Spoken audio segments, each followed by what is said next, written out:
Today, I would like to talk about a new development regarding the Strait of Hormuz. This discussion is based on a March 5th article from the Japan Maritime Daily titled, President Trump Orders Insurance Support for Ships Passing the Strait of Hormuz and Announces Naval Escorts. On March 3rd, U.S. President Donald Trump announced that the United States will provide political risk insurance for vessels transiting the Strait of Hormuz. The insurance will be offered through the U.S. International Development Finance Corporation, or DFC, at what the administration describes as an appropriate price. In addition, the United States has indicated that the U.S. Navy will begin escorting tankers traveling through the Strait of Hormuz. This decision comes after war risk insurance premiums surged following U.S. attacks on Iran, which effectively placed shipping in the region under severe risk. Major P&I clubs, including the Japan Shipowners Mutual Protection and Indemnity Association, have already issued cancellation notices for war risk coverage for vessels entering the Persian Gulf.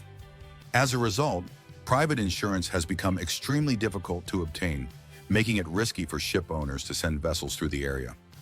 The Strait of Hormuz is one of the most critical energy routes in the world.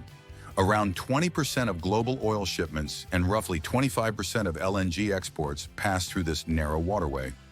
If traffic through the strait were to stop, the global energy supply would face serious disruption. That is why the U.S. government has stepped in with this unusual measure.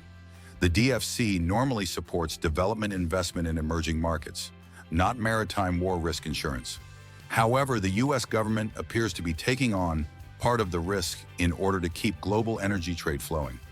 Meanwhile, reports indicate that China has pressured Iran not to interfere with LNG carriers passing through the strait. China relies heavily on energy imports from the Middle East, so a blockade of the Strait of Hormuz would have major economic consequences. Looking ahead, these measures may allow some vessel traffic to resume. Government-backed insurance and naval escorts could reduce the risk for ship owners and charterers. However, there is also concern that tensions between the United States and Iran could escalate further. In the longer term, this crisis may accelerate efforts to diversify global energy supply routes and reduce dependence on Middle Eastern shipping lanes. That's all for today. Thank you very much.